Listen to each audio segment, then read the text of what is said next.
দোস্ত, এক নারী দাবি করেন তিনি নাকি সাকিব আল হাসানকে নাফিজা কামালের সাথে এক হোটেলে দেখেছেন। বুধবার রাত থেকে সোশ্যাল মিডিয়ায় বেশ কয়েকটি ভিডিও ছড়িয়ে পড়ায় বর্তমানে সমালোচনার মুখে রয়েছে সাকিব। শিশির ছিল নয় বেটি। I don't remember her name, but she's famous in the cricket industry too. আর এই বিষয়টি নিয়ে এবার মুখ খুললেন সাকিবের স্ত্রী শিশির।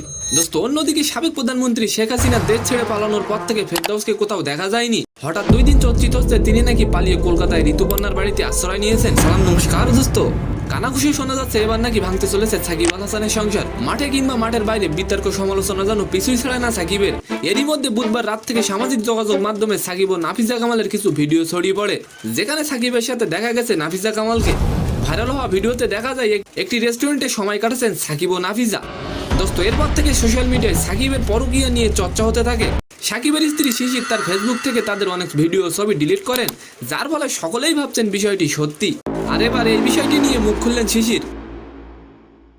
শিশির বলেন, আপনাদের হয়তো সাকিবের ক্যারিয়ার এবং পছন্দ নিয়ে মতামত থাকতে পারে, আমি অস্বীকার করব না। আপনারা যা চান সমালোচনা করুন, তবে দয়া করে এটিকে আমাদের সম্পর্কের সাথে মেশাবেন না। সাকিব একজন অসাধারণ স্বামী ও বাবা, সে সর্বদা সৎ ও তার প্রতি আমার বিশ্বাস আছে।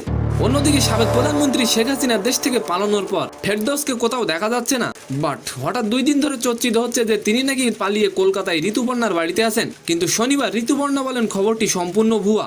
ঋতুপর্ণা বলেন তিনি বর্তমানে সিঙ্গাপুরে আছেন, আর তিনি এই বিষয় সম্পর্কে কিছুই জানেন না। তিনি বলেন ফেরদৌস তার খুব ভালো বন্ধু, সে যেখানেই থাক সে যেন ভালো থাকে, সুস্থ থাকে। তো সম্মানিত দর্শক, আজকের ভিডিওটি কেমন লাগলো অবশ্যই কমেন্ট বক্সে জানাবেন। আর ভিডিওটি যদি ভালো লাগে অবশ্যই একটি লাইক দিয়ে আমাদের চ্যানেলটিকে সাবস্ক্রাইব করে দিবেন। ধন্যবাদ।